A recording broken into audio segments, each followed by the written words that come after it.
अब हम करेंगे प्रैक्टिस। तो प्रैक्टिस उस हिसाब से करेंगे जैसे एग्जाम में क्वेश्चंस आते हैं। तो जैसे मैंने भाषा लिख रखी है बोर्ड पर, सेम ऐसी ही भाषा आपके एग्जाम में। यदि उतर जाए दिल से तो क्या हीरा क्या खाक। बात बहुत गहरी है, समझने का प्रयास कीजिएगा यदि समय मिले तो आपको। नमस्कार, Jeet that is my name and you are watching the Jeet stone. आज की इस वीडियो से आपका ये क्वेश्चन एग्जाम में सही होने वाला है सिर्फ 5 या 10 मिनट में। इस टॉपिक का नाम है शब्दकोश और इस टॉपिक को मैं 5 या 10 मिनट में ख़त्म कर दूंगा। इसके बाद आपको कभी भी पढ़ने की ज़रूरत नहीं पड़ेगी, सिर्फ आप प्रैक्टिस कर सकते हो। तो शब्दकोश को समझने से पहले मैं आपको एक क्वेश्चन दिखाऊंगा और उसमें बताऊंगा कि कैसे क्वेश्चन आते हैं और उसको हम हल कैसे करेंगे। एक स्टेप में ये समझते हैं कि हमें क्वेश्चन कैसा दिया जाएगा। तो आपको ये क्वेश्चन दिख रहा है, इसमें ऑप्शन दिए गए हैं आपको और पूछा गया है आपसे कि पहला शब्द कौन सा आएगा। तो इसमें ऑप्शन है आपके इम्प्रूव, इम्प्रेस, इम्प्रिंट और इम्पग्न। तो अब कैसे पता लगाएंगे कि पहला अक्षर कौन सा आएगा, तो उसके लिए कुछ बेसिक है और वो बेसिक समझाऊंगा मैं आपको 20 सेकंड में। तो देखते रहिए द जीत स्टोन। तो अब मैं आपको बताने वाला हूँ शब्दकोश का बेसिक, कि शब्दकोश के क्वेश्चंस को हम किस प्रकार से हल कर सकते हैं। तो सबसे पहले मैंने लाइन लिखी हुई है कि शब्दकोश में शब्द हैं जो अंग्रेजी वर्णमाला के अनुसार आते हैं, अंग्रेजी अल्फ़ाबेट के अनुसार। अब आप कहोगे सर कि अल्फ़ाबेट क्या है, ये आपको पता होगा वैसे। तो अल्फ़ाबेट कुछ नहीं है, ABCD ही हैं। ABC से लेकर Z तक ये सभी अंग्रेजी अल्फ़ाबेट हैं।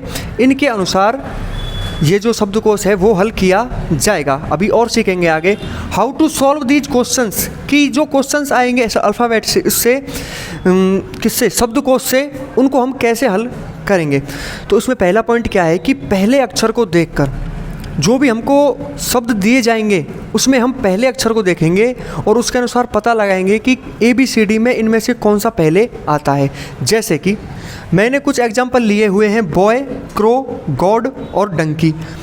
अब इसमें देखा हमने कि यार B पहला अक्षर है, B, C, G और D। अब अल्फ़ाबेट के अनुसार पहले कौन सा आता है, सर B पहले आता है, C बाद में आता है, C के बाद D आता है, D के बाद E आता है, F आता है। लेकिन इसमें देखो हमने मिला B, तो अल्फ़ाबेट के अनुसार B दूसरे नंबर पर आता है, तो ये शब्द है जो पहले आएगा। इसके बाद B के बाद C आता है, तो ये दूसरे स्थान पर आ जाएगा। C के बाद D आता है, तो ये जो डंकी शब्द है ये तीसरे स्थान पर आ जाएगा। चौथे स्थान पर क्या आता है, D के बाद क्या आता है, E आता है और E के बाद F आता है। लेकिन E और F से कोई वर्ड हमको दिया ही नहीं गया, तो उसको हम छोड़ देंगे। F के बाद क्या आता है, G आता है, उससे हमें वर्ड दिया गया है, तो क्या आ जाएगा, ये चौथे स्थान पर आ जाएगा। तो हम अपने आंसर को कैसे बता सकते हैं कि पहले स्थान पर क्या आया है आपका A वाला, दूसरे स्थान पर क्या आया है B, तीसरे स्थान पर D वाला ऑप्शन, चौथे स्थान पर C वाला ऑप्शन। तो यदि आपसे क्वेश्चन में पूछेगा कि पहले स्थान पर कौन सा वर्ड आएगा, बॉय आ जाएगा, चौथे स्थान पर कौन सा वर्ड आएगा, गॉड आ जाएगा। अब यदि क्वेश्चन ऐसे मिले अपन को, जो अभी मैंने कराया था आपको पहले कि इम्प्रूव, इम्प्रेस, इसमें देखा हमने कि यार IMP पहले में भी बराबर है, IMP दूसरे में भी है, ऐसे ही तीसरे और चौथे में भी है। इसमें तो पहला वर्ड ही समान है, पहला अक्षर ही समान है, दूसरा अक्षर भी समान है, तीसरा अक्षर भी समान है। तो क्या करेंगे हम, कुछ नहीं करना। यदि पहला अक्षर समान है तो सेकंड अक्षर को देखेंगे, सेकंड अक्षर भी समान है तो थर्ड अक्षर को देखेंगे, यदि थर्ड भी समान है तो हम चौथे को देखेंगे, यदि चौथा भी समान है तो ऐसे ही आगे बढ़ते जाएंगे। और क्या करना है अपन को, जहाँ पर समान अक्षर ख़त्म होंगे उसके बाद वाला अक्षर देखना है और उसमें क्या लगाना है अपन को, यही वाली ट्रिक लगानी है कि अंग्रेजी वर्णमाला के अनुसार कौन सा अक्षर पहले आएगा। समझ में नहीं आया कोई दिक्कत नहीं, अभी मैं आपको कराऊंगा क्वेश्चंस, उसके अनुसार आप सीख जाओगे मेरे साथ प्रैक्टिस करके कि इन क्वेश्चंस को कैसे हल करते हैं। तो अब हम करेंगे प्रैक्टिस। तो प्रैक्टिस उस हिसाब से करेंगे जैसे एग्ज़ाम में क्वेश्चंस आते हैं। तो जैसे मैंने भाषा लिख रखी है बोर्ड पर, सेम ऐसी ही भाषा आपके एग्ज़ाम में आएगी आपको, सिर्फ ये वर्ड चेंज हो सकते हैं। तो देखिए, दिए गए शब्दों को अंग्रेजी वर्णमाला के अनुसार व्यवस्थित कीजिए। ये शब्द दे रखे हैं अपन को 4, हमें बताना है कि सबसे पहले कौन सा आएगा, उसके बाद कौन सा आएगा और लास्ट में कौन सा आएगा। इस प्रकार ही ये क्या दे रखे हैं अपन को, ऑप्शंस दे रखे हैं। तो हमने देखा कि जेनिथ, वैन, काइट और ब्रैकेट। अब इसमें क्या होगा कि यार हमें पता है कि जेड है जो लास्ट में आता है, वी है जो भी 22 नंबर पर आता है, के 11 नंबर पर आता है, बी 2 नंबर पर आता है। तो हमने जब पहला अक्षर देखा इनका और पहले अक्षर की तुलना की सबकी, तो हमने पता लगाया कि यार जो बी वाला है ना वो पहले आएगा, मतलब कि ब्रैकेट वाला जो शब्द है वो पहले आ जाएगा। इसके बाद क्या आएगा, काइट वाला आ जाएगा सर। काइट्स के बाद क्या आएगा, के बाद वी आता है तो वी वैन आ जाएगा, वी के बाद जेड आता है तो जैनिथ आ जाएगा। ये कौन से नंबर पर है, 4 नंबर पर, ये तीसरे नंबर पर, वैन दूसरे नंबर पर, पहले नंबर पर। तो अपना क्या हो गया, पहला, चौथा, तीसरा, दूसरा और पहला।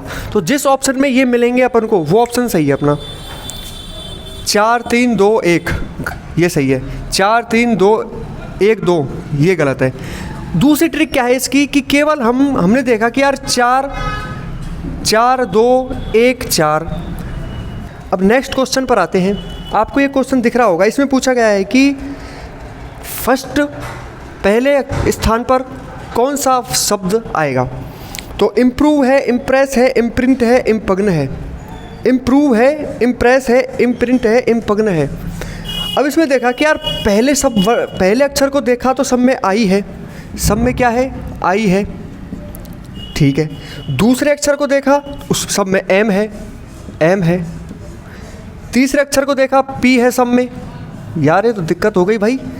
चौथे अक्षर को जैसे ही देखा दोनों में आर है, नीचे वाले में क्या है भाई, इसमें भी आर है और इसमें यू है। इसका मतलब 3 तक तो सब सेम है।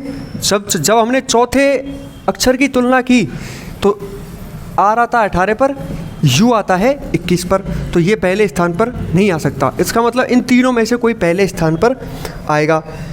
आर के बाद ओ है, आर के बाद ई है, आर के बाद आई है। अब हमने इनकी तुलना की, इसमें देखा कि आर 15 नंबर पर आता है, ई 5 नंबर पर आता है, आई 9 नंबर पर आता है।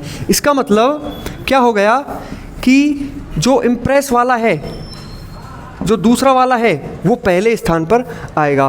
तो अपना आंसर कौन सा हो जाएगा, ये दूसरा वाला इम्प्रेस वाला जो शब्द है वो पहले स्थान पर आ जाएगा, ठीक है। एक और क्वेश्चन है, क्या है कि boy crow English reasoning, boy crow English reasoning, boy crow English and reasoning. वही बेसिक कि सबसे पहले क्या करेंगे, हम जो पहला लेटर है उसकी तुलना करेंगे। हमने सर तुलना की, ये लिया पहला लेटर। अब बी आता है दूसरे नंबर पर, सी आता है तीसरे नंबर पर, और आपका ई आता है 5 नंबर पर, और आर आता है 18 नंबर पर। तो वर्णमाला के अनुसार पहले स्थान पर कौन सा आना चाहिए, ये वाला। दूसरे स्थान पर ये वाला, तीसरे स्थान पर ये वाला, चौथे स्थान पर ये वाला। तो ये आ जाएगा आपका पहले स्थान पर, ये दूसरे स्थान पर, ये तीसरे स्थान पर, ये चौथे स्थान पर। अब कुछ क्वेश्चंस मैं आपको दे रहा हूँ, उनको आपको घर करना है। देखिए क्वेश्चंस हैं, ये आ रहे होंगे, दिख रहे होंगे आपको, स्क्रीनशॉट आप इनका ले सकते हो। मिलते हैं एक नई वीडियो में नए जोश के साथ, तब तक के लिए धन्यवाद। जय हिंद, जय भारत।